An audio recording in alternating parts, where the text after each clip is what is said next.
যে আমরা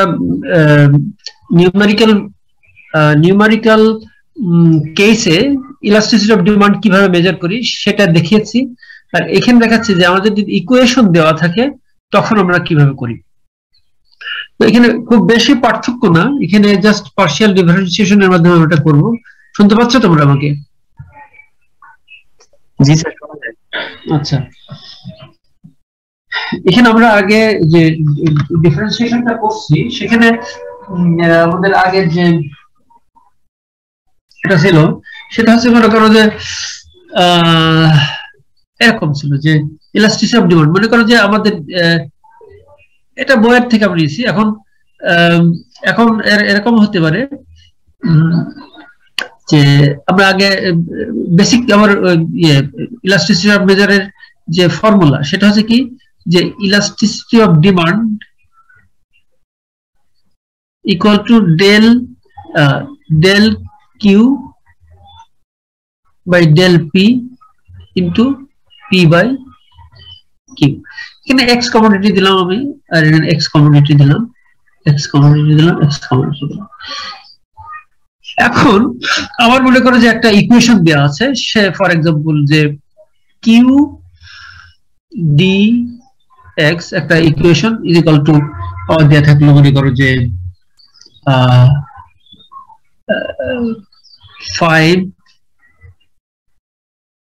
680 মনে করো যে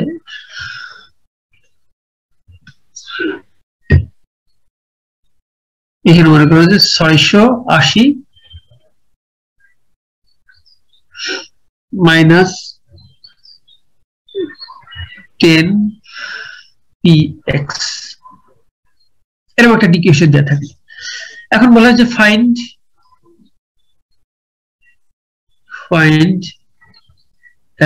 the price elasticity বা elasticity of demand. Find elasticity or price elasticity. Price elasticity. ওকে, তাহলে আমরা এখানে কি করব? এখানে যেটা করব সেটা হচ্ছে যে এই যে এটা আছে ডিসক্রিট কেস, এখানে কন্টিনিউয়াস কেস আছে তখন আবার এই ইডিটা এরকম হয়ে যাবে আর কি। elasticity of demand del q by x by del px into px by qx, এইটা আমার এরকম কন্টিনিউয়াস কেস হবে, অর্থাৎ পার্শিয়াল ডিফারেন্সিয়েট হবে। del qx by del px into px by qx, অর্থাৎ এই যে ডেল এটা তো ডিসক্রিট কেস, আমার এখানে কন্টিনিউয়াস কেস করব। এখন এটা তাহলে কি আসে, তাহলে আমরা এখানে আসি যে আবার এই ভ্যালুটা বের করতে পারলে, আর ও আচ্ছা এখানে দেওয়া আছে মনে করো তোমার গিভেন, এখানে দেওয়া থাকবে গিভেন কি যে px একটা মান দেওয়া থাকলো, মনে করো px ইকুয়াল টু থাকলো টাকা 50, তাহলে আমরা এখানে কিভাবে করি যে del q x by del p এটার মান হচ্ছে -10, তাহলে ইডি ইকুয়াল টু এটা -10 আসলো এটার মান, আর px এর মান দেওয়া আছে 50, px মান আছে 50, আর qx এটার মান কিন্তু দেওয়া নেই, এটার মান কত হবে? এটার মান হবে এই যে qx, এখানে যদি তুমি এই qx, এটা তো qx, এখানে যদি তুমি মানটা বসাও, আচ্ছা তাহলে qx ইকুয়াল টু আমরা এখানে qx দেখছি, তো qx ইকুয়াল টু কত পাই আমরা? qx equal to 680 minus 10 into 60 তো হ্যাঁ না 50, তাহলে এখানে আমার পাশে কত 680 মাইনাস 500 সমান 180, তাহলে এখানে যদি আমি 180 বসাই দিই, অর্থাৎ এই ইকুয়েশনে আমরা বসাই তাহলে E D equal to -10 into 50 by 180, তাহলে কত আসে? এখানে আমরা পাই যাচ্ছি তাহলে এই যে নেগেটিভ সাইন আসতেছে, কত আসে? এখানে আসতেছে হচ্ছে 5 divided by 18 পয়েন্ট, এখানে 278 এইটা আছে আমার ইলাস্টিসিটি অফ ডিমান্ড। অর্থাৎ এটার মানে কি? এটার মিনিং হচ্ছে যে যদি আমার প্রাইস যে হারে বাড়বে ডিমান্ড তার এই রেটে বাড়বে। অর্থাৎ 10% যদি প্রাইস বাড়ে ডিমান্ড কমবে আমার এই কতটুক 2.78 রেটে কমবে। এই হলো আমার এটার বিষয়। তো ঠিক আছে, 2.8 রেটে কমবে। 100% বাড়লে এটা 27% তোমার ফল করবে আর কি। এটা হচ্ছে বিষয়টা হচ্ছে এই। এখন এটা সাইনটা কিন্তু নেগেটিভ আর কি। এখন মনে করো যদি আমরা এই অঙ্কটাকে যদি আর একটু ইলাবোরেট করি, সেখানে আমরা মনে করো যে এখানে যদি আর একটু অ্যাড করি, মনে করো এই ইকুয়েশনটা যদি আমি আরো কিছু যোগ করি, এটা তো খুব সিম্পলিফাইড ইকুয়েশন হলো। এখানে আমি যোগ করি, মনে করো যে আরো একটা প্রাইস দিলাম, মনে করো যে 15 PY, আর একটা কমোডিটি দিলাম PY, প্লাস ইনকামের একটা অংশ নিয়ে আসলাম 0.01 I হচ্ছে ইনকাম। এবং এখানে দেওয়া থাকলো PX ইকুয়াল টু এত, PY ইকুয়াল টু তোমার মনে করো যে তুমি দিলে সে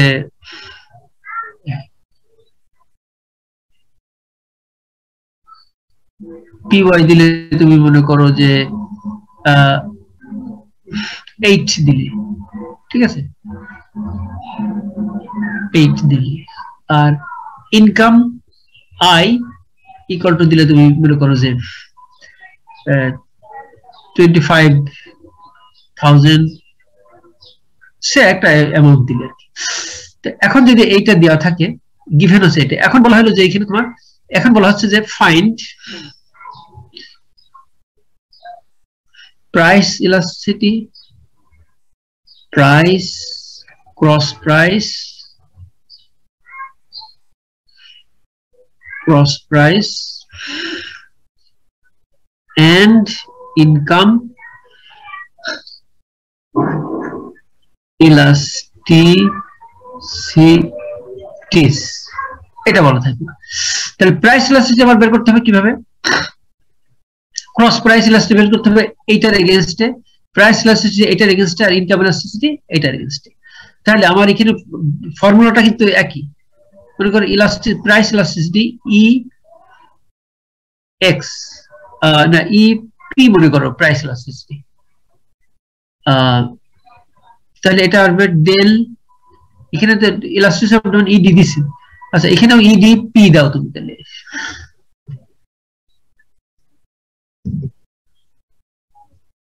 ED ইলাস্টিসিটি অফ ডিমান্ড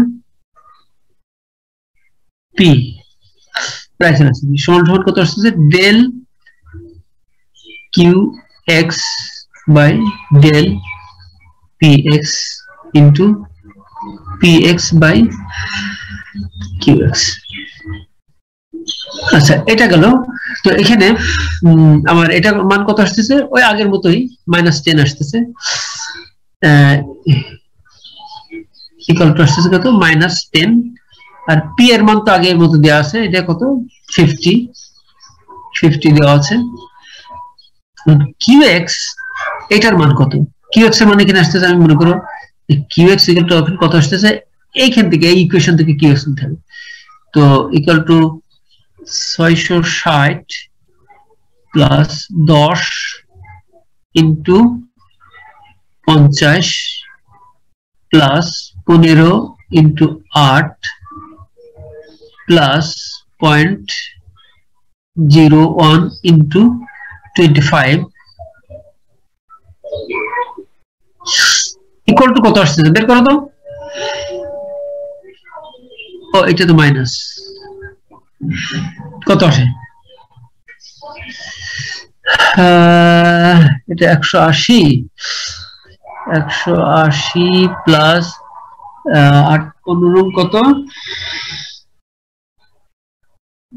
15 আচ্ছা ঠিক আছে আলটিমেটলি আসতেছে আমার 550 ঠিক আছে এখন এখানে আমি 550টা বসাই দেব তাহলে আমার এই ইকুয়েশনটাই আমার এই ইকুয়ালটু মনে করো যে কত আসছে 10 * 50 আর এই যে 550 11 তার মানে কত আসছে 11 10/11 তাই তো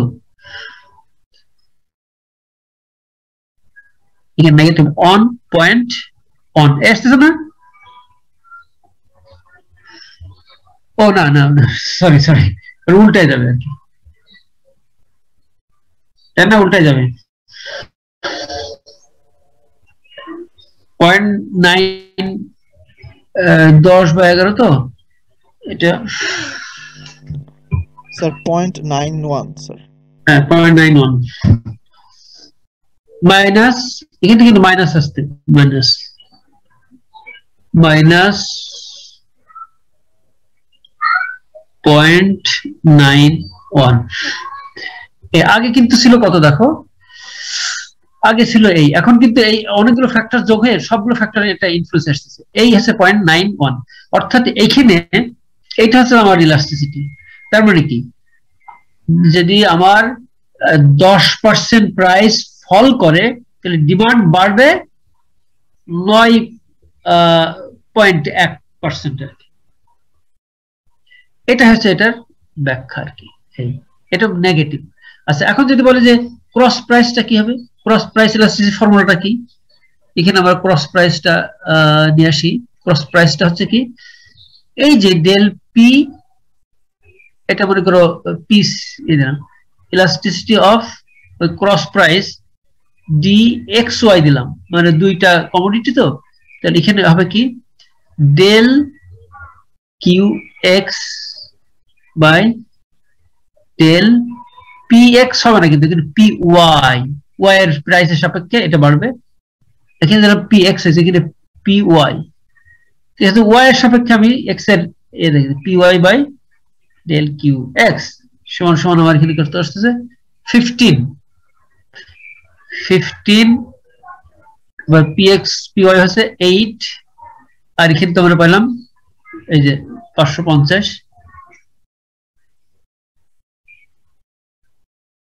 কত আসতে যাবে দেখো তো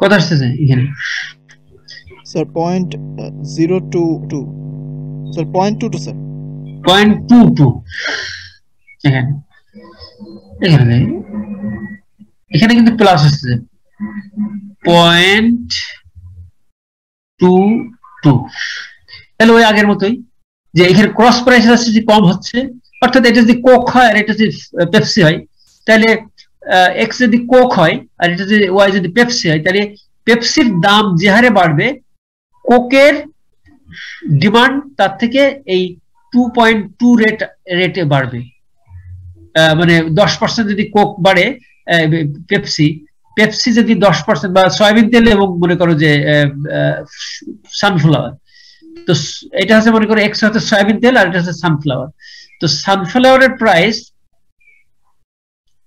সানফ্লাওয়ার এর প্রাইস যদি 10% বৃদ্ধি পায় তাহলে সয়ার ডিমান্ড বাড়বে কতটুকু 2.2% এটা 10% রেখে 2.2% এই তার মানে সয়াকে তখন এই রেটে কমাতে হবে এই রেটে বাড়াতে হবে ঠিক আছে এটা হচ্ছে এইটা আর এখন ইনকাম ইলাস্টিসিটিটা কি হবে তাহলে ইনকাম ইলাস্টিসিটি একই ভাবে এইটাকে তুমি ই করবা পার্শিয়াল ডিফারেন্সিয়েট করবা এটা সাপেক্ষে তাহলে এখানে কত হবে যে আমি এখানেই করি তাহলে ইনকাম ইলাস্টিসিটি মনে করো ইলাস্টিসিটি অফ ডিমান্ড আই তো সমান সমান ওই del q x by del i income into i by q x equal to এইটা কত 0.01 তারপরে আই এটার ডিফারেন্সিয়েশন তো আই কত 25,000 আর কিউএক্স এর মধ্যে আমরা পেয়ে গেছি 550 কত আসতেছে এবার এই 2 এখান থেকে গেল আর 25 আর 55 25 ডিভাইডেড বাই 55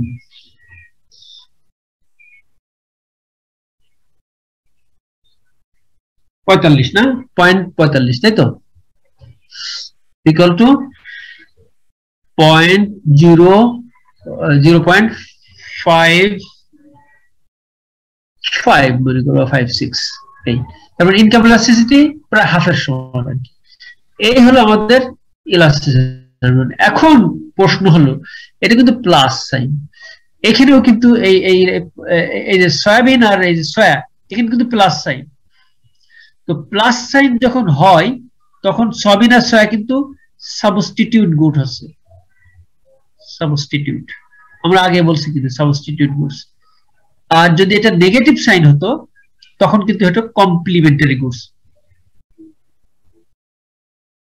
অর্থাৎ এখানে তখন এই সাইনটা নেগেটিভ হতো আচ্ছা আর এই এখানে ইনকামের এটা কত দেখো যে 0.545 অর্থাৎ এখানে লেস দেন 1 অর্থাৎ এটা কিন্তু লাক্সারিয়াস গুডস না মানে সয়াবিন তেল যদি হয় তাহলে এটা কিন্তু বেসিক নেসেসিটিস আর কি ঠিক আছে যেহেতু সয়াবিন তেল বা এই তেলের কথাই বলছি যদি বলি এই হলো আমাদের এটার সামনে মানে এটার এক্সপ্লেনেশন বা এটার ইমপ্লিকেশনস ক্লিয়ার কারো কোনো কোশ্চেন আছে এখানে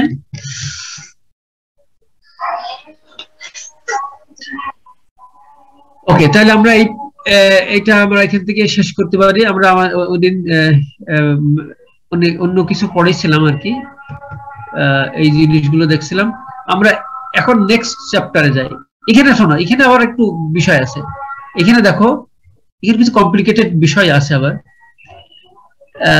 ফাইন্ড ইলাস্টিসিটি আবার এখানে বলতেছে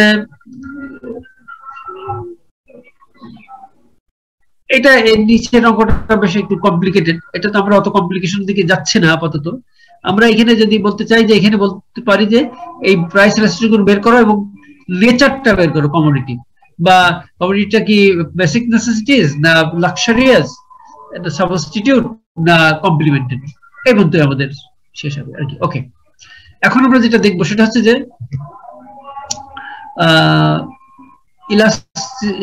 ইলাস্টিসিটি চ্যাপ্টার শেষ হলে এখন আমরা দেখব যে তোমার কি বলে ইনডিফারেন্স কার্ভ বলতে বোঝাচ্ছে যে আমরা আগে কিন্তু যে এটা দেখছিলাম কার্ডিনাল অ্যাপ্রোচ ব্যবহার করে আমরা ইলাস্টিসিটি অফ কনজিউমার ইকুইলিব্রিয়াম বের করছিলাম এখন আমরা দেখব এটা একটু দেখো অর্ডিনাল অ্যাপ্রোচ এটা একটু পড়ো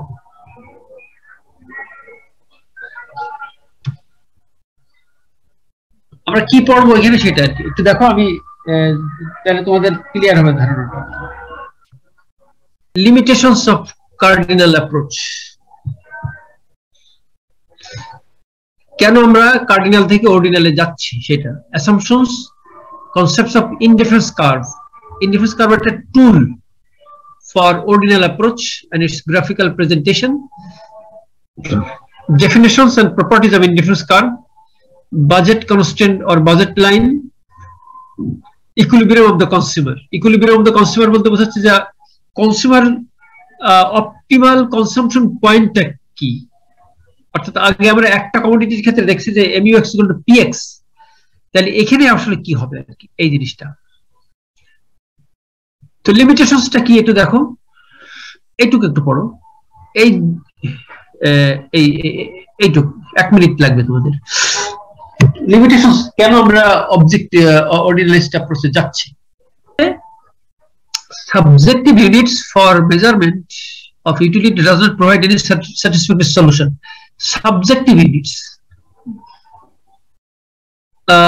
অর্থাৎ আমরা এটা সাবজেক্টিভ মনে করছি যে আমি একটা আইসক্রিম বা একটা ম্যাঙ্গো থেকে কতটুকু পাচ্ছি, এটা সাবজেক্টিভ ব্যাপার, আমি আমার ভ্যারি করতে পারি, অবজেক্টিভ না। তো এটা আমি একটা নাম্বার দিয়ে এক্সপ্রেস করতেছি। কেউ একটা আম থেকে, সেম আম থেকে যে আরেকজন একটু বেশি পাইতে পারে, কমও পাইতে, এটা নাম্বার দিয়ে এক্সপ্রেস করাটা একটু অন্যরকম মনে হচ্ছে আর কি। সেই জন্য এটা আর একটা অ্যাসাম্পশন ছিলাম যে assumption of constant utility of money, অর্থাৎ আমি বলছিলাম যে মানিকে তুমি বস্তুর ক্ষেত্রে মার্জিনাল ইউটিলিটি ডিমিনিশিং, কিন্তু মানির ক্ষেত্রে না। অর্থাৎ তোমাকে যদি কেউ পরপর 100 টাকার নোট বা 500 টাকার নোট দিতে থাকে, তো প্রত্যেকটা ইউনিট থেকে তুমি সেম ইউটিলিটি পাবা। এই জিনিসটা তো আসলে ঠিক কার্যকর হয় না, কারণ যখনই তোমার টাকার পরিমাণ বেশি যাবে, তখন বেড়ে যাবে, তখন তোমার টাকার মার্জিনাল ইউটিলিটি তোমার কাছে কমে যাবে। এইটার পর বেসিস করে এটাকে আমরা বাদ দেওয়ার জন্য ওই অর্ডিনালিস্ট অ্যাপ্রোচ নিয়ে আসছি। সেটা কি? অর্ডিনালিস্ট অ্যাপ্রোচটা আসলে একটা র্যাঙ্কিং। এটা হচ্ছে এখানে দেখো, এই যে আমরা আগে কার্ডিনালিস্ট অ্যাপ্রোচ বলছিলাম যে কি, এই যে এ বাস্কেট আমার দিচ্ছে 2500 ইউনিট, বি বাস্কেট দিচ্ছে 1500 ইউনিট, সি বাস্কেট দিচ্ছে 700 ইউনিট। এটা হচ্ছে কার্ডিনাল ইউটিলিটি। এখন অর্ডিনালে কি বলতেছে? অর্ডিনাল বলতেছে কি যে না, আমরা এ কতটুকু দিচ্ছে সেটা বলবো না, বি কতটুকু দিচ্ছে সেটা বলবো না। আমরা বুঝতে পারছি যে এ বি থেকে বেশি দিচ্ছে অবশ্যই, আর বি সি থেকে বেশি দিচ্ছে, তাহলে আমরা র্যাঙ্কিং করবো। A is preferable then to B and B is preferable to C, অর্থাৎ A is greater than B and B is greater than C। এটা র্যাঙ্কিং, এটা অর্ডার করলাম। এটাই তো আর কোনো সমস্যা নেই, এটা আমি বেশি দিচ্ছে এটুকুই এনাফ। কতটুকু দিচ্ছে বা কতটুকু কম দিচ্ছে সেটা না, বেশি দিচ্ছে বা কম দিচ্ছে এটাই এনাফ। এই অনুযায়ী আমরা কি করতেছি, আলোচনা করতেছি। এখন আমার অ্যাসাম্পশনস গুলো কি এখানে আসতেছে দেখো। রেশনালিটি, ওই আগেও কিন্তু এটা ছিল। রেশনাল বলতে কনজিউমার তার একটা ইনকাম দেওয়া থাকবে, আর সেই ইনকামের বেসিসে সে এবং প্রাইস অফ দ্য কমোডিটি দেওয়া থাকবে, সেই বেসিসে সে তার টোটাল ইউটিলিটিকে ম্যাক্সিমাইজ করবে। এইটাই তার ইন্টেনশন থাকবে, অন্য কিছু না। লোক দেখানো বা হুইমজিক্যাল হওয়া এইসব না, এটাকে রেশনালিটি বলতেছে। আর ইউটিলিটি ইজ অর্ডিনাল, মানে র্যাঙ্কিং করবে, এটা তো বলাই গেছে। আরেকটা আছে কনসিস্টেন্সি এন্ড ট্রানজিটিভিটি, এই জিনিসটা আমি এখন দেখাবো।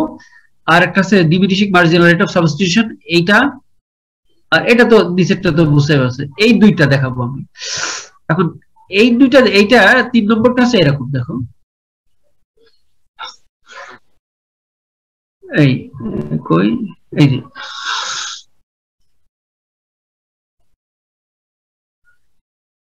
কনসিস্টেন্সি বলতে বোঝাচ্ছে যে if there is a consumer, if the consumer is observed to prefer basket A to B, then the consumer will never prefer B to A. অর্থাৎ বিষয়টা এরকম, once consumer accepts that A is preferred to B, then he never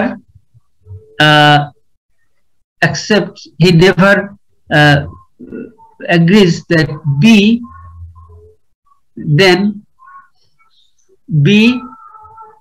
never be preferred to A, এটা হবে না।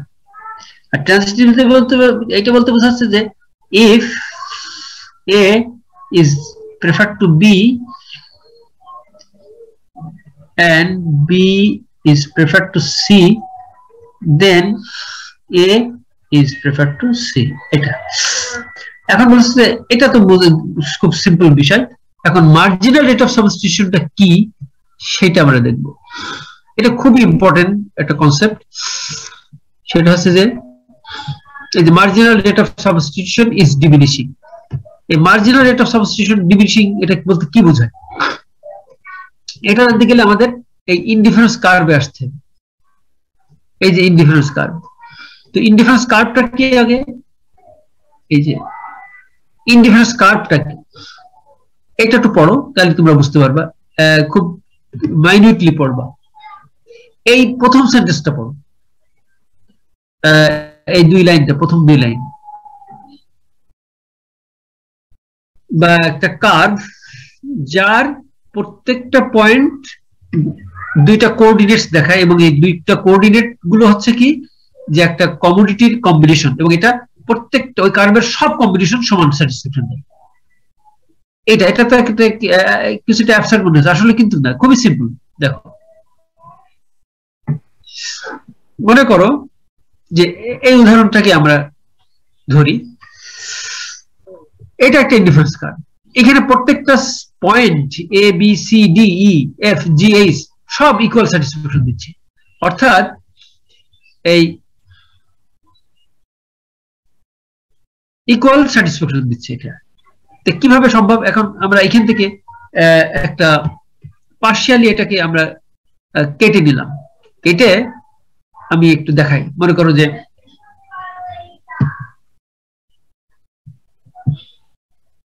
এখানে মনে করো pairs এবং অরেঞ্জ দুইটা কমিউনিটি, এটা কিন্তু আবার এই রেঞ্জে, এটা কিন্তু একটু নিচে নামবে, এটা কিন্তু এটার কম্বিনেশন এই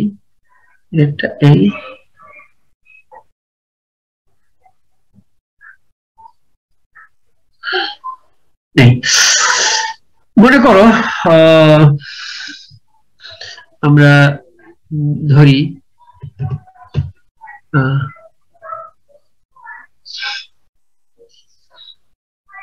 মনে করো যে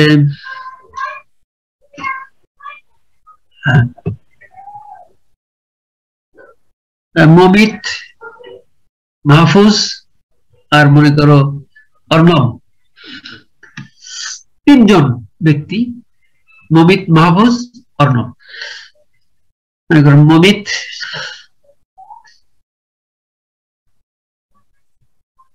মাহফুজ আর অর্ণব, তিনজন ফ্রেন্ড। মনে করো একটা তোমাদের একটা ট্যুরে গেলে তোমরা, এই তিনজনের একটা গ্রুপ হলো, সেখানে মনে করো যে পিয়ার্স এবং অরেঞ্জের একটা লট দিল তাদের। মনে করো কয়টা করে দিল, এই মনে করো যে 24টা, 24, এটা হচ্ছে পিয়ার্স, আর অরেঞ্জ দিল অরেঞ্জ। তারপরে 24টার সাথে দিল কয়টা, 7টা, আর 20, 14, 8, 10। মনে করো এই অ্যামাউন্টটা এই দিল। এটা এখানে আসতেছে 25, আর এখানে আসতেছে কত, 58। মনে করে এই কয়টা তারা তাদের 3 দিন বা 5 দিন থাকবে। এই 58টা পিয়ার্স দিল আর 25টা অরেঞ্জ দিল। এখন 3 বন্ধু তো একটা ডালায় থাকলে তো যে কেউ বেশি খেয়ে ফেলতে পারে। এখন এরা বললো যে আচ্ছা আমরা 3 জনের ভিতরে ভাগ করে নিই। আচ্ছা নাও, ভাগ করে নাও। ওপেন থাকলে তো কেউ বেশি খাবে, কম খাবে। মনে করো মমিতকে উদাহরণ দিল, দায়িত্ব দিল, মমিত তুমি ভাগ করো, এমন ভাবে ভাগ করবা যে আমরা 2 জন নিয়ে নেবো। নেওয়ার পরে যেটা যে ভাগ থাকবে সেটা মনে করো এটা হচ্ছে বি ভাগ, এটা সি ভাগ, এটা ডি ভাগ। মমিত কে বললো যে হ্যাঁ তুমি ভালো মানুষ, তুমি করো।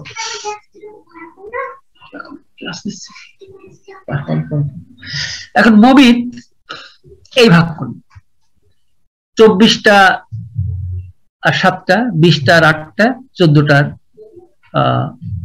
10টা। এখন ওই মাহফুজ এবং অর্ণব নেওয়ার পরে যেটা থাকবে সেটা মমিত নেবে। তার মানে কি, মমিতের কাছে এই 3টা combination equally satisfaction, equally acceptable, অর্থাৎ তার কাছে প্রত্যেকটা তার কাছে সমান স্যাটিসফ্যাকশন। তার মানে এইটার প্রতি মমিত ইনডিফারেন্ট। ঠিক আছে, এখন এইটাকে যদি আমরা গ্রাফিক্যালি প্রেজেন্ট করি, তাহলে এখানে অরেঞ্জ আর এখানে পিয়ার্স আসবে। তো এখানে মনে করো 24, তারপরে 20, তারপর 14, এখানে মনে করো 7, 8, 10, এরকম একটা কার্ভ চলে আসতেছে, একটা পয়েন্ট। ও মনে করো এইভাবে ধরো একটা পয়েন্ট, এটা হচ্ছে বি সি ডি।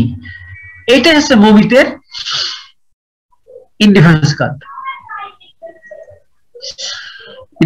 কার্ভ। আচ্ছা, এখন যদি মনে করো যে অর্ণবকে দিলে, এখন মোবিট বললো যে অর্ণব আমি আমি আমি পারবো না, তো অর্ণব করবো। ঠিক আছে, অর্ণব করলো। অর্ণব করার সময় দেখা গেল যে অর্ণব এখানে বললো কি না, আমি 26টা দেবো না, 24টা দেবো না, আমি 23টা দেবো, আর এখানে আমি দেবো 21টা। ওকে, দিস ইজ অর্ণবস। আবার তুমি মাহফুজকে যদি দাও, সে বললো ঠিক আছে, আমি এখানে 24টাই দেবো, এখানে এখানে এখানে আমি 24টাই থাকবে, এখানে 19টা দেবো, আর এখানে দেবো 15টা। এটা মাহফুজের ভাগ। তখন তাদের ইনডিফারেন্স কার্ভ অন্যরকম হবে। তো এই হলো ইনডিফারেন্স কার্ভ, মানে প্রত্যেকটা ভাগের প্রতি সবাই ইনডিফারেন্ট, ওই সবাই মানে ওই ব্যক্তি যাকে দিয়ে ভাগ করানো হলো সে ইনডিফারেন্ট। তাহলে ইনডিফারেন্স কার্ভের সংজ্ঞায় আসো। এবার সংজ্ঞায় আসলে কি আসতেছে দেখো,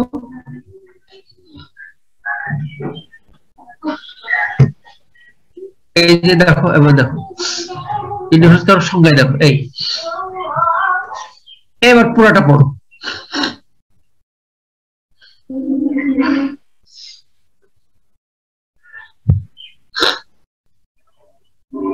এবার ফুল ফ্লেজড ইনডিফারেন্স কার্ভটা দেখি। এখানে দেখো, এবার এমআরএস এর দিকে আমরা কনসেন্ট্রেট করি। এমআরএসটা হচ্ছে, এবার পুরোটা দেখো, এটা মনে করো যে ওই 3 জনের ভিতরে এরকম ভাগ মনে করো, এখানে কয়টা হলো,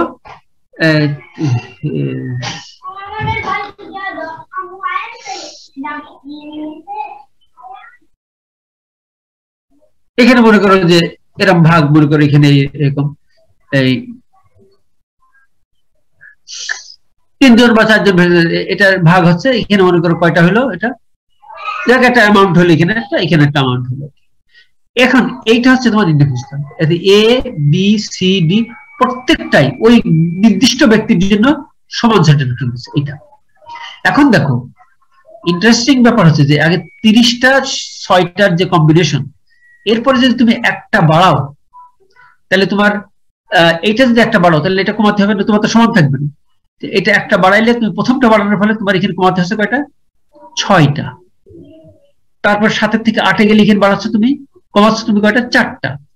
তার মানে প্রথমটার জন্য এই যে প্রথম কম্বিনেশন, এটা তো এটার তো কোনো নাই, এটার জন্য তুমি একটার জন্য 6টা কমাচ্ছ, তারপরের বার আরেকটার জন্য 4টা কমাচ্ছ, তারপরের বার আরেকটার জন্য 3টা কমাচ্ছ। এটাই হচ্ছে মার্জিনাল রেট অফ সাবস্টিটিউশন, অর্থাৎ প্রতি একটা বৃদ্ধির জন্য আরেকটার কি পরিমাণ কমাচ্ছ, সেটা হচ্ছে মার্জিনাল রেট অফ সাবস্টিটিউশন, এবং এটা কমতে থাকে। কেন কমতে থাকে? যখন এটার পরিমাণ কমে যাচ্ছে, তখন এটার মার্জিনাল ইউটিলিটি কিন্তু বেড়ে যাচ্ছে। হ্যাঁ, কারণ এই উপরের 6টার যে মার্জিনাল ইউটিলিটি, নিচের 4টার কিন্তু প্রায় কাছাকাছি। কারণ এই 30th ইউনিটের যে মার্জিনাল ইউটিলিটি, তার থেকে 24th ইউনিটের মার্জিনাল ইউটিলিটি কিন্তু অনেক বেশি, আর 10th ইউনিটের মার্জিনাল অনেক বেশি। কাজে যত নিচে যাবে ততই তোমার মার্জিনাল ইউটিলিটি কিন্তু বাড়তে থাকতেছে, আর এটা যত কমে যাচ্ছে বাড়াচ্ছে, ততই মার্জিনাল ইউটিলিটি কমে যাচ্ছে। কাজে দুইটা ব্যালেন্স করতে গেলে একটা কমালে আরেকটা কিন্তু অবশ্যই তোমার, একটা বাড়ালে আরেকটা অবশ্যই কিন্তু কমাতে হবে। এই কমানোর হারটাকে আমরা বলছি এমআরএস, এবং এটা ডিবিডিসি। ঠিক আছে, এইটা হচ্ছে মার্জিনাল রেট অফ সাবস্টিটিউশন। এখন দেখো এই কার্ভের কত, তোমার স্লোপটা কি? স্লোপ হচ্ছে এই বি পয়েন্ট, মনে করো বি পয়েন্টের যেটা ট্যানজেন্টটা কি আমরা, ঠিক আছে, এই যে ট্যানজেন্টটাকে যদি সরি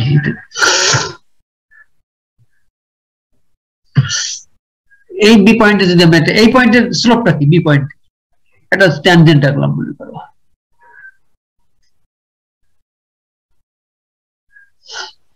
তাহলে এই এই পয়েন্টটা আছে এই আছে লম্ব বাই ভূমি, এই পয়েন্টে স্লোপটা কি আছে, এই যে 6, এই পয়েন্টে হচ্ছে 4, অর্থাৎ এটাকে আমরা বলছি Mrs, marginal rate of substitution, এটা স্লোপ অফ দা আইসি অর্থাৎ ইনডিফারেন্স কার্ভ। এইটা আবার এই marginal rate of marginal utility এবং এটা মার্জিনাল ইউটিলিটি সমান। কারণ এখানে এই 6টার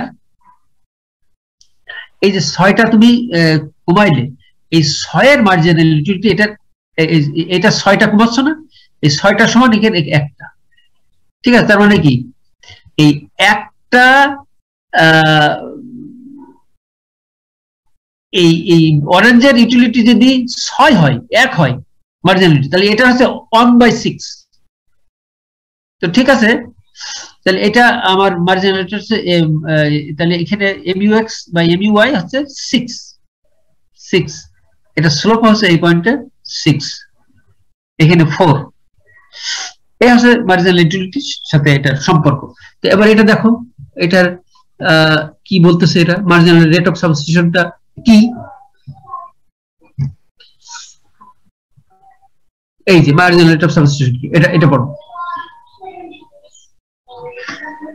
marginal rate of substitution for X অর্থাৎ orange for pears MRX orange pair refers to the amount of Y or pairs that a consumer is willing to give up in order to gain one additional unit of X by orange and still remains at the same indifference curve. So as the individual moves down an indifference curve, MRX XY diminishes. এই হচ্ছে marginal rate of substitution. এটা অবশ্যই একটা important property for indifference curve.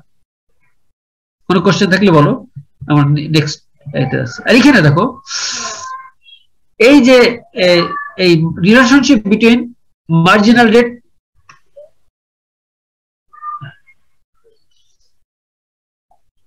এই যে relationship between marginal rate and substitution, এখানে দেখো যে ওই যে MU অফ অরেঞ্জ মানে একটা, MU অফ পিয়ার্স এই 6, এইটাই হচ্ছে তোমার সম্পর্কটা ওদের ভিতরে। ওটা একটা সমান ওটা 6টা, তোমরা একটাই যা পাচ্ছ ওটা 6টাই তাই পাচ্ছ ইউটিলিটি। দেখ এটা হচ্ছে। এখন আমরা আসছে যে এই যে ইনডিফারেন্স কার্ভ দেখলাম আমরা, এটা প্রপার্টিটা কি? প্রপার্টি গুলো খুব সিম্পল, এখানে দেওয়া আছে, তোমরা দেখলে বুঝবা। এই যে এটা downward sloping, convex to the original, convex ছাড়া এটা সম্ভব না, কারণ এটা আপওয়ার্ড স্লোপিং বা ডাউনওয়ার্ড বা এরকম হবে না, সবসময় এটা আপওয়ার্ডই হবে, নতুবা এটা হোল্ড করবে না, এই MRS হোল্ড করবে না। এই রেখাটা সবসময় এটা সবসময় ডাউনওয়ার্ড স্লোপিং হবে, ডাউনওয়ার্ড। এটা কিন্তু এরকমও হবে না, বা হরিজন্টাল হবে না, ভার্টিক্যালও হবে না, সবসময় এই downward sloping to the right, convex to the origin, convex to the origin এরকম হবে, তাহলে MRS কিন্তু হোল্ড করবে না আর কি। আচ্ছা, এরপর আসছে কি higher indifference curve shows gives higher satisfaction. তো হবেই, তো হবে না এই কারণ এখানে দেখো যে এইটা কোঅর্ডিনেটস এটা চেয়ে বেশি, তাহলে এই পয়েন্ট এসে কি বেশি দেবে হায়ার, আবার এইটা চেয়ে এইটা চেয়ে এটা বেশি, তাহলে এই কার্ভ অনেক বেশি দিবে। আর একটা কার্ভের একটা পয়েন্টে যা সব পয়েন্টে তাই। আচ্ছা, indifference curve never intersect each other. এই কার্ভ গুলো মনে করো যে মুভিতেরটা বা মিস্টার চৌধুরীরটা, তার নিজের ইন্টারফেস কার্ভের ভিতরে কোনো ইন্টারসেক্ট করবে না। ইন্টারসেক্ট করলে কি হয় তাহলে? আচ্ছা, সেটার আগে আমরা একটু দেখাই।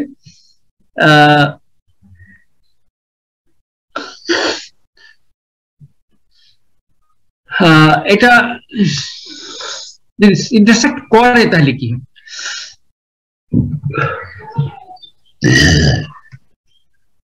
মনে করো এখানে ইন্টারসেক্ট করাইলাম আমরা, করালে কি হলো? এখানে দেখো যে মনে করো যে মিস্টার চৌধুরীর এই দুইটা IC1 আর IC2 ইন্টারসেক্ট করলো সি পয়েন্টে, সমস্যাটা কি হলো? আমরা বলছি করে না, তারপরে করালাম, করালে কি হলো? তাহলে দেখো প্রথমে IC1 এর ক্ষেত্রে দেখো এই যে এই ক্ষেত্রে আমরা কি পাচ্ছি, এই ক্ষেত্রে আমরা পাচ্ছি যেহেতু বি আর সি একই পয়েন্টে, তাহলে বি ইকুয়াল টু সি। আর এই কার্ভে এ এবং সি একই পয়েন্টে, তাহলে এই কার্ভের ক্ষেত্রে আমরা পাচ্ছি কি এ ইকুয়াল টু সি।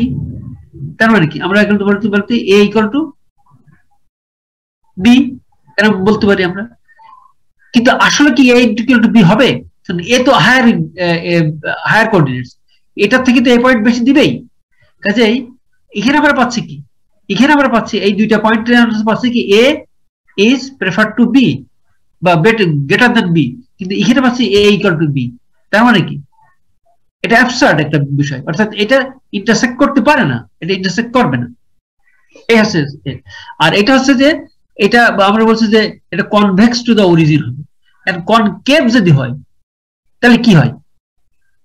এখানে দেখো যে প্রতি ইউনিটের জন্য এই ডেল ওয়াই, আমাদের ক্ষেত্রে আগে ডেল ওয়াই এইটার পরিমাণটা কিন্তু কমতেছিল, del Y is greater than del Y two greater than del Y three, এটার ক্ষেত্রে।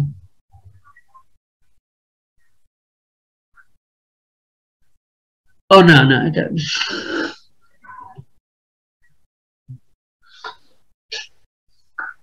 এটার ক্ষেত্রে কি হচ্ছিল যে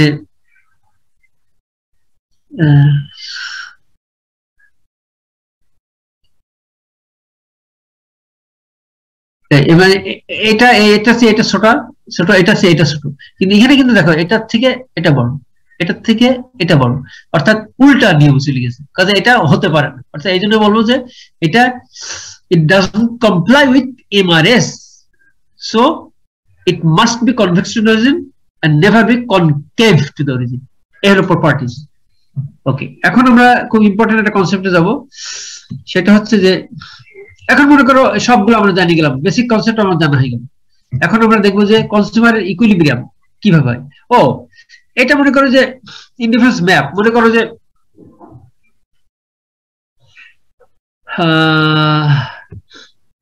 এইখানে একটা কম্বিনেশন, এক নম্বর কম্বিনেশন, দুইটা কোর্স, মানে এটা মনে করে অরেঞ্জ পিয়ার্স এর একটা কম্বিনেশন, সব কম্বিনেশন সেম ইকুয়াল দিচ্ছে। এই 2 নম্বর একটা কম্বিনেশন, 3 নম্বর একটা, মনে করো এইখানে এটা তার ইনকাম যখন 400 টাকার কমোডিটি কিনে তখন 1, যখন 600 টাকার কিনে তখন 2 নম্বর, যখন 900 টাকার কিনে তখন এটা, আর যখন 1200 টাকার কিনে তখন এটা। তাহলে এইটা হচ্ছে 400 টাকার লেভেলের, এটা 600 টাকার, এটা 900 টাকা, এটা 1200 টাকা। তাহলে আমরা বলবো যে এটা হচ্ছে ইনডিফারেন্স ম্যাপ। এটা কি তার মানে ওই কনজিউমারের চয়েস যদি মাঝখানে আসতো, এখানে আরেকটা হইতো, এরকম প্লেন্টি অফ মানে infinite number of indifference curve বের হইতে পারে, তার চয়েসটা নির্ভর করে এটা ক্রস হবে না। তো এই হচ্ছে তার ইনডিফারেন্স ম্যাপ। আচ্ছা, এখন এটাকে ইনডিফারেন্স ম্যাপ বলে। আমি এরকম আরো ম্যাপ আমরা করতে পারি, যেমন ইনডিফারেন্স ম্যাপ, এখানেও এটা বলতে পারি এরকম ইনডিফারেন্স ম্যাপ, একসাথে অনেকগুলো। এটা তার চয়েসের একটা র্যাঙ্কিং দেখাচ্ছে, এখানে একটা চয়েস, এখানে একটা, মানে এটা সাধ্য, এটা স্বাদ, তার কতটুকু স্বাদ আছে সে এতগুলো কিনতে পারে। এখন আসলে সে কতটুকু কিনবে, আমাদের দেয়া আছে যে তার স্বাদটাই দেওয়া আছে, এবার সাধ্যটা আমরা দেখবো যে তার কেনার ক্ষমতা কতটুকু। এই কেনার ক্ষমতাটাকে আমরা বলি বাজেট লাইন।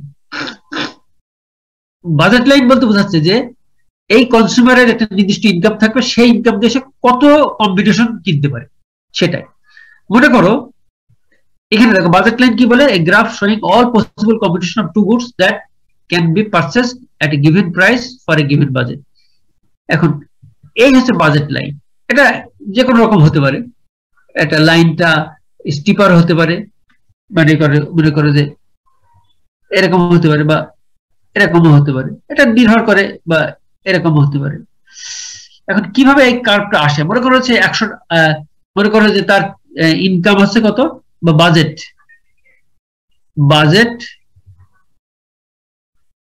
তার মনে করো সে 1000 টাকা।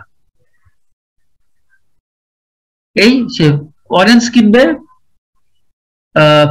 Price of orange P x, মনে করো অরেঞ্জের দাম পি এক্স, মনে করো সমান কত টাকা, 50, প্রত্যেকটার দাম 50 টাকা। আর প্রাইস অফ পিয়ার্স মনে করো টাকা 20 টাকা। তাহলে সে কয়টা পিয়ার্স কিনতে পারবে? এখান থেকে সে কিনতে পারবে মনে করো যে 20টা পিয়ার্স কিনতে পারবে।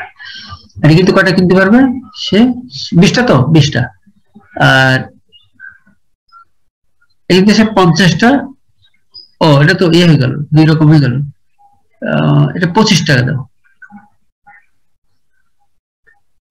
মনে করো 25 টাকা পিয়ার্স, 25 টাকা। তাহলে 25 টাকা হলে কত আসছে? 40টা কিনতেছে। তাহলে এই যে 20টা আর এই 40টা, এইটা 2টা পয়েন্ট, এটাই। তাহলে আমরা এরকম একটা রেখা গ্রাফিক্যালি দেখাই। এটা হচ্ছে অরেঞ্জ, এটা হচ্ছে পিয়ার্স। পিয়ার্স কিনে কয়টা? 40টা, 40। আর এখানে এটা কিনে কয়টা? 20টা। এই মনে করে মানে এই যে রেখাটা,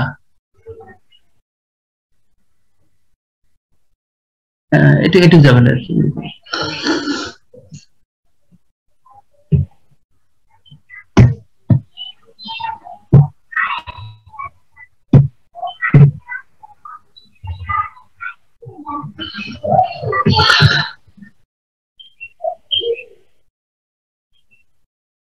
Oh, sorry.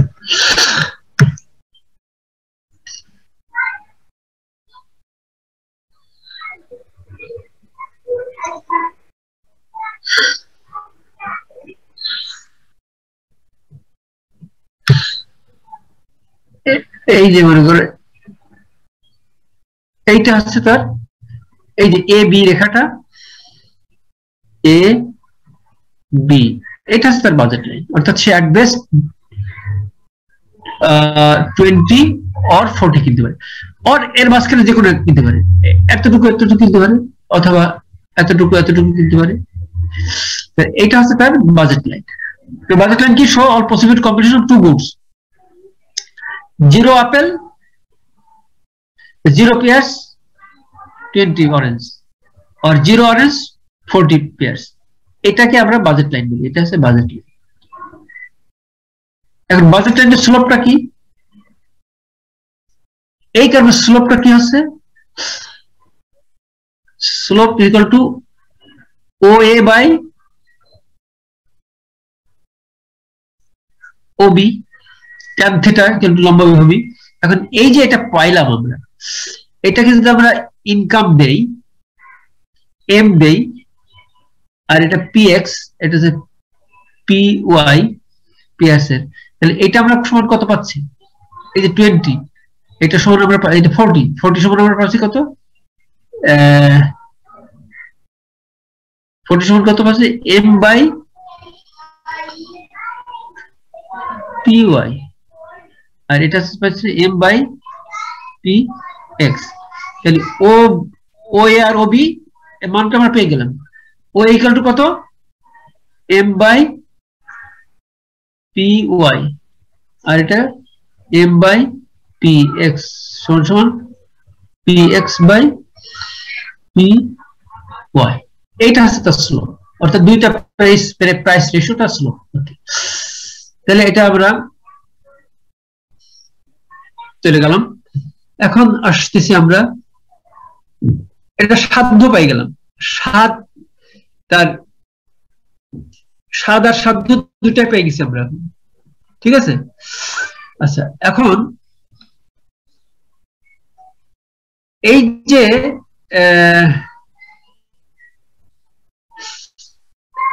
এখন দেখো যে এখানে একটা দেখানো হয়েছে, আমি এটা দেখাচ্ছি। এখানে এখানে যদি প্রাইসটা চেঞ্জ হয় তখন কিন্তু দুই রকম হয়, একটা হচ্ছে ইনকাম চেঞ্জ আর একটা হচ্ছে প্রাইস চেঞ্জ। এর ফলে কিন্তু এই বাজেট লাইন চেঞ্জ হতে পারে। দেখো কিভাবে চেঞ্জ হচ্ছে। এইটা মনে করো যে আমার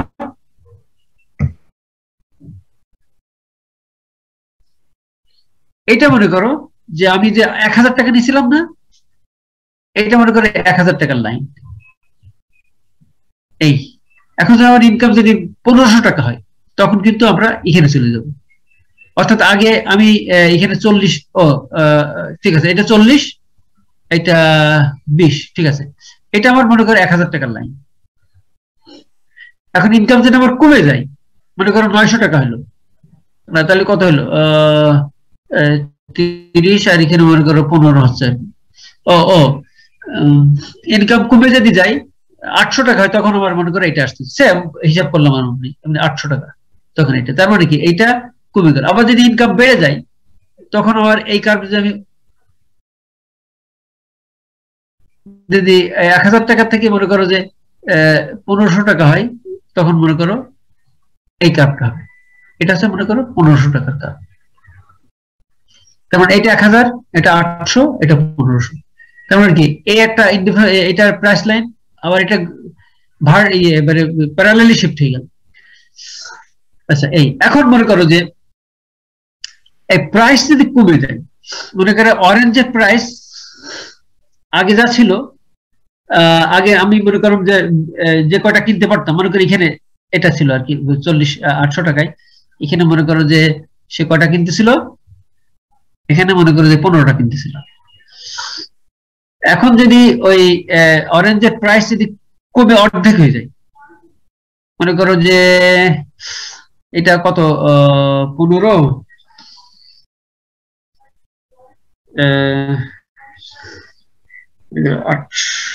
1000,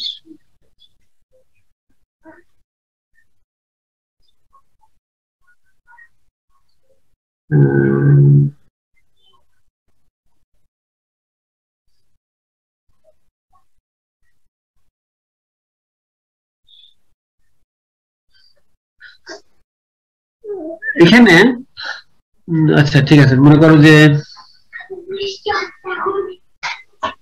আচ্ছা আচ্ছা ঠিক আছে, মনে করো এটা 900 টাকার একটা সে 900 টাকায় 30 টাকা মনে করি এখানে সে ধরলাম পিয়ার্স হচ্ছে ছিল কত 30 টাকা ছিল, মনে করো 30, তাহলে সে 30টা কিনছে। আর অরেঞ্জ ছিল মনে করো যে 60 টাকা, তাহলে 15টা কিনছে। এখন যদি এই অরেঞ্জের প্রাইস 60 টাকাতে কমে 30 টাকা হয়, সে 30 টাকা হয়ে গেল কমে, তাহলে সে এই কার্ভটা, এই এ বি কার্ভটা এখানে চলে গেল, এখানে চলে গেল। আবার যদি 40 টাকা বা 45 টাকা হতো তখন মনে করো যে কত হতো, তখন 45 টাকা যদি হতো তখন 20টা হতো, তখন সে এখানে আসতো। এই কার্ভটা তখন সরি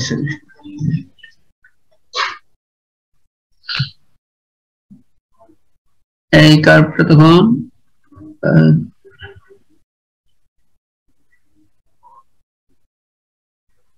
হলো না, আর একটা কালার নিয়ে আসি।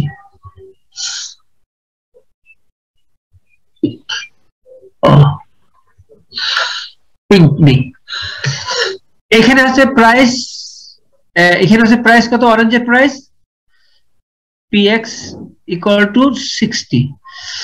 এখানে যদি আমি আর একটা হচ্ছে না,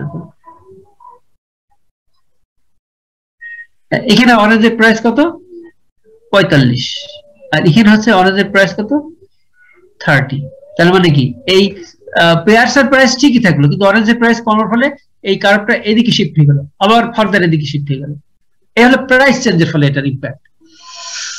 তাহলে এই হলো আমাদের ডিমান্ড দাম এবং ইনকাম বৃদ্ধির বা হ্রাসের ফলে বাজেট লাইনে যে চেঞ্জ সেটা এটা দেখালাম। ওকে, এখন আমরা এই প্রাইস চেঞ্জের ফলে কি হলো আর ইনকাম চেঞ্জের ফলে এটা দেখলাম।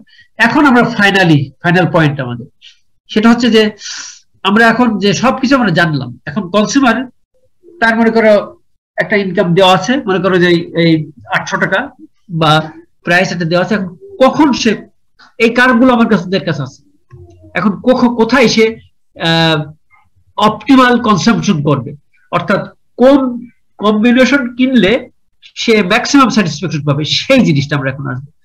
এই যে অপটিমাল কনসাম্পশন পয়েন্ট, এটা কিভাবে আসে দেখো। এই যে ইনডিফারেন্স ম্যাপ,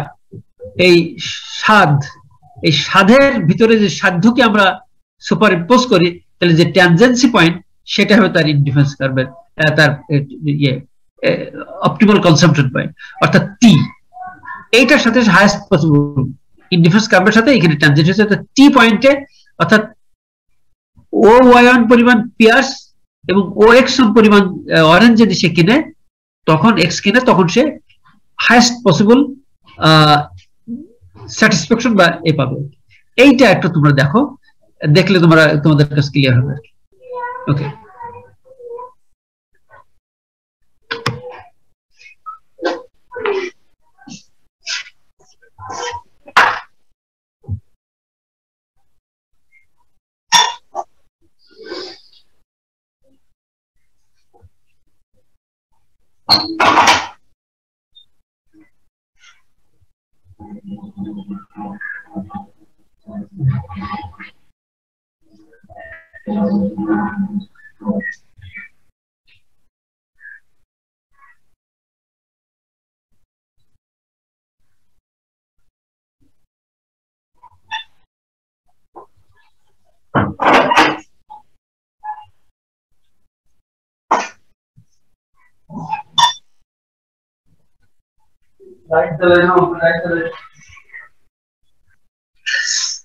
তোমরা হয়তো বুঝতে পারছো এখন যে কোথায় সে কনজিউমার, মনে করো একটা ইনকাম দেওয়া আছে, তার ইনকাম দেওয়া মানে কি, এই যে নীল ইনডিফারেন্স কার্ভ, এই সাধ্যর ভিতরে তার যে কোনো একটা সাধ্য তাকে চয়েস করতে হবে। সেটা কি, এই সাধ্যটা এই রেড লাইন বা বাজেট লাইন দিয়ে দেখা দিচ্ছে। বলছে consumer would like to consume along with the highest possible indifference. সে চাইবে তো হাইয়েস্ট পসিবল ইনডিফারেন্স কার্ভে যেতে, কারণ যত উপরে যেতে পারবে ততই তার লাভ। কিন্তু তার কনস্ট্যান্ট হচ্ছে যে এই ইনকাম, এই রেখা কিন্তু উপরে যত যেখানে যাবে সেখানে তার শেষ ক্যাপাসিটি আর কি। তো এই হলো আমাদের ইনডিফারেন্স কার্ভের মাধ্যমে আমরা এখন কথা হচ্ছে যে এই পয়েন্টে আমার ইয়েটা কি, শর্তটা কি, এটা তো আমি দেখালাম। আমি শর্ত হিসেবে বলবো কি, এই যে শর্ত দেখো, এই টি পয়েন্টের স্লোপটা, অর্থাৎ এই রেড লাইন বাজেট লাইনের স্লোপ আর এই ব্লু লাইন IC3 এর স্লোপ সমান হবে। তো দুইটা স্লোপটা কি, slope of the budget line যে ওই যে price PX by PY, and slope of the indifference curve MRS বা MUX by PY এটা সমান হবে। Therefore at the optimum consumption point এই PX by PY equal to MUX by MUI, এই হলো কন্ডিশন।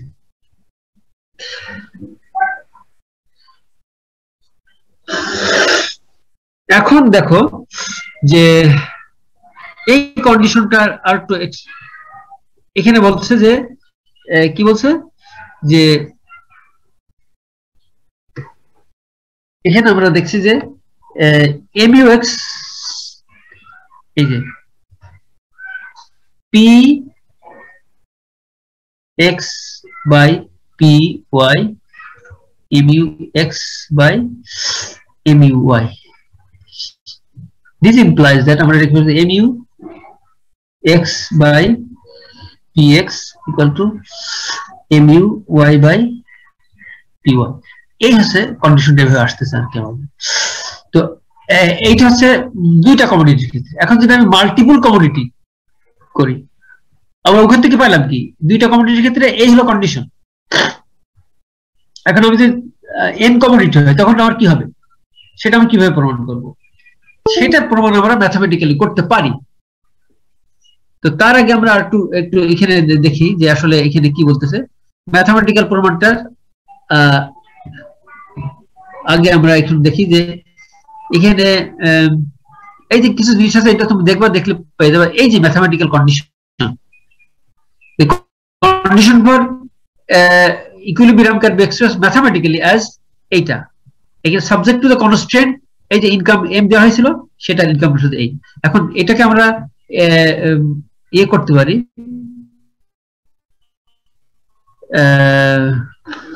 দেখো এবার আমরা এখনই শেষ করব আর সময় কম এখানে দেখো যে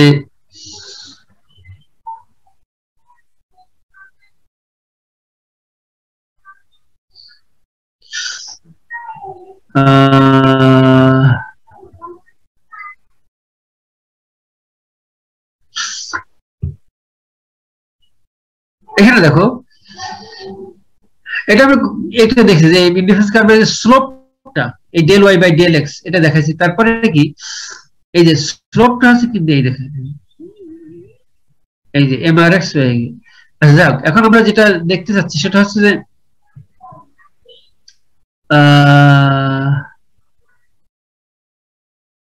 গ্রাফিক্যালি দেখালাম এই যে ম্যাথমেটিক্যাল এক্সপ্রেশন ম্যাথমেটিক্যালি আমরা কিভাবে এটা দেখাতে পারি আমরা আগে দেখাইছি কি যে কনজিউমারের এখন এন কমোডিটির ক্ষেত্রে আমরা কিভাবে দেখাতে পারি given the market prices and his income the consumer aims at maximization of his utility assume that there are n commodities available to the consumer with the given market prices এখন এখানে দেখো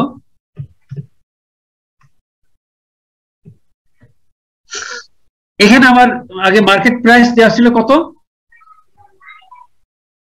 px দেওয়া ছিল আর ছিল হচ্ছে py দেওয়া ছিল এখন আমি n commodity p1 p2 pn পর্যন্ত দিয়েছি আর ইনকাম হচ্ছে কি y ধরেছি এখানে y ধরছি তাহলে আমার formally problem may be stated as follows maximize কি এই যে এইটা হচ্ছে ইউটিলিটি ফাংশন আমরা কিন্তু এটা আগে দেখাইছি utility function u is a function of q আমরা দেখাইছিলাম কিন্তু তো q এর সংখ্যা যত বাড়বে ইউটিলিটি তত বাড়বে মনে করে n কমোডিটি পর্যন্ত আর এই ইনকাম y এটা কি pi qi summation i to n এটা প্রত্যেকটার সাথে গুণ করে দিলি প্রথম কমোডিটির পরিমাণ প্লাস তার প্রাইস দ্বিতীয় কমোডিটির পরিমাণ প্লাস তার প্রাইস ইকুয়াল টু y ওই যে 800 টাকা যেমন আমরা এ করছি সেরকম এখন এটাকে আমরা কি বলি ল্যাগ্রেঞ্জ মাল্টিপ্লায়ার মেথডের মাধ্যমে এইটাকে আমরা রিরাইট করতে পারি এইটার সাইড চেঞ্জ করলে আমরা এই জিরো সমান পাই ওকে আচ্ছা এরপরে এটুকুতে তো কোনো সমস্যা নেই এরপরে আসতেছে আমাদের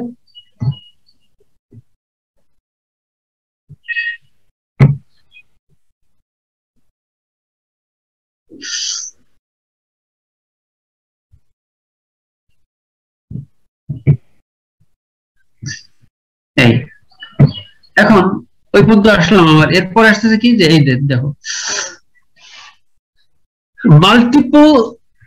multiply the constraint by lambda which is the Lagrangian multiplier এটা একটা টুল by which we can prove it তো ওই ইকুয়েশনটাকে 0 দিয়ে বোথ সাইডে আমি গুণ করলাম তাহলে তো কোনো পরিবর্তন হলো না এখন আসতেছে একটা technique subtract the constraint from the utility function এই কনস্ট্যান্ট কে আমি ইউটিলিটি ফাংশন দিয়ে মানে এটা as if to 0 তাহলে u - 0 এখন u এর যত পরিমাণ ম্যাক্সিমাইজ করতে পারবো সেটাই হবে আমার সেই কন্ডিশনটা হবে আমার ইউটিলিটি ম্যাক্সিমাইজেশন কন্ডিশন তো এখানে দেখো যে কি আসতেছে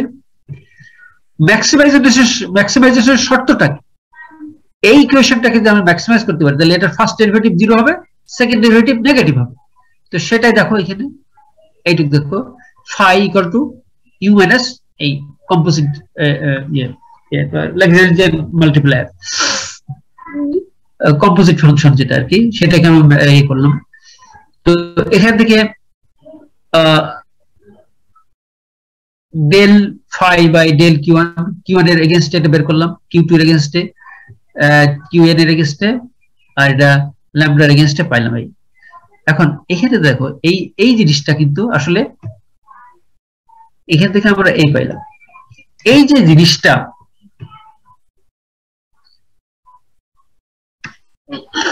এইটা কিন্তু আসলে আমরা মার্জিনাল ইউটিলিটি, কারণ ডেল ইউ বাই ডেল কিউ1 এটা কিন্তু মার্জিনাল ইউটিলিটি, অর্থাৎ ইউ এর কতটুকু বৃদ্ধি ডিউ টু কিউ1। এটা আমরা কিন্তু এইটাকে আগে কিন্তু এভাবে লিখছি, M U X equal to P X প্রথমে পাইছি, তারপর পেলাম কি M U X by P X, এটা সমান সমান ল্যামডা, একটা কনস্ট্যান্ট। এই পি1 এর জায়গায় পি এক্স হয়েছে। এইটা ঠিক একইভাবে তুমি দেখো নিচের দিকে দেখো,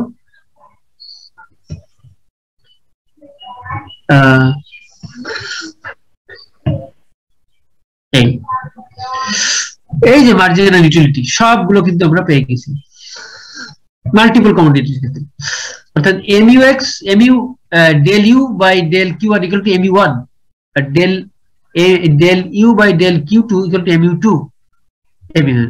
তারপর আমরা পাইলাম কি এই যে সবগুলো ল্যামডা সমান, অর্থাৎ প্রত্যেকটার মার্জিনাল ইউটিলিটি তার প্রাইস দিয়ে যদি ভাগ করা হয় তাহলে ভাগফল সমান হতে হবে, এইটাই হচ্ছে কন্ডিশন।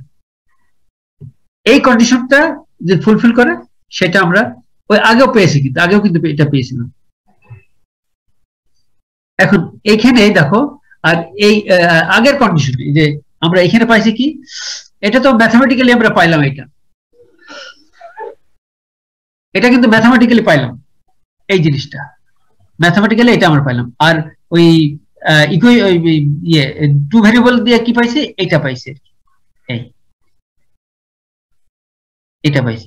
এটা কিন্তু আমরা এভাবে লিখতে পারি, M U X by P X equal to M U Y by P Y equal to lambda, এটা বা এমআরএস।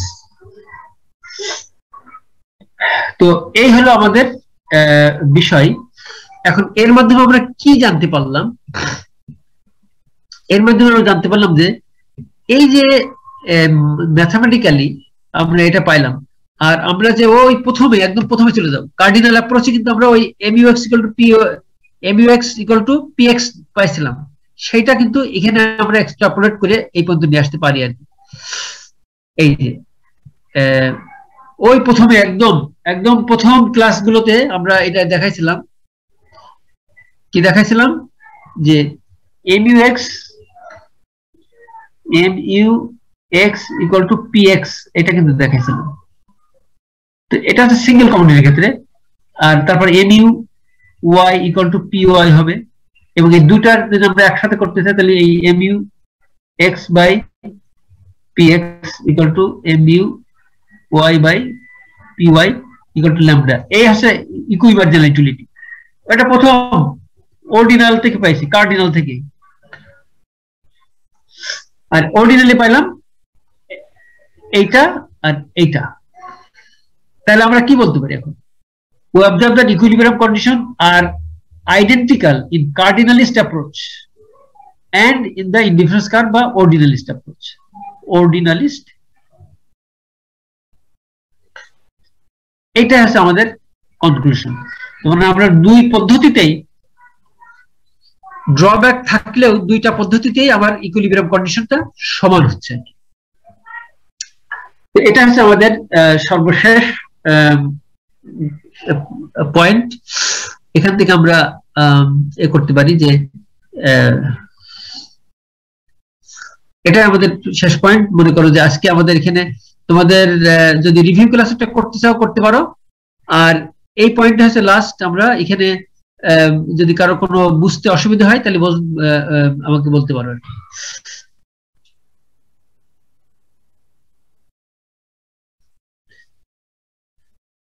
ওকে। তাহলে আমরা এই ডিফারেন্স কার্ভ পড়লাম, ইলাস্টিসিটি অফ ডিমান্ড পড়লাম, মার্কেট ইকুইলিব্রিয়াম পড়লাম, সাপ্লাই পড়লাম, ডিমান্ড পড়লাম, তারপরে তোমার মার্জিনাল ইউটিলিটি পড়লাম, এবং তার আগে ইন্ট্রোডাক্টরি ইকোনমিক্স পড়লাম এবং বেসিক ইকোনমিক প্রবলেমস পড়লাম। এই চ্যাপ্টার গুলো আমরা মোটামুটি কভার করছি আর কি এই এই আমাদের 1 ক্লাস পার উইক সিলেবাসে। তো এটা আমাদের শেষ ক্লাস। যদি তোমাদের কোনো কোশ্চেন থাকে বলতে পারো, অথবা পরবর্তীতে যদি কোনো তোমাদের কোনো কোয়ারিজ থাকে তোমরা জানতে পারো। আর ইচ্ছা করলে তোমরা একটা রিভিউ ক্লাসের আয়োজন করতে পারো, এটা আপ টু ইউ, আমার কোনো নাই আর কি। তো ঠিক আছে, তাহলে এই পর্যন্তই।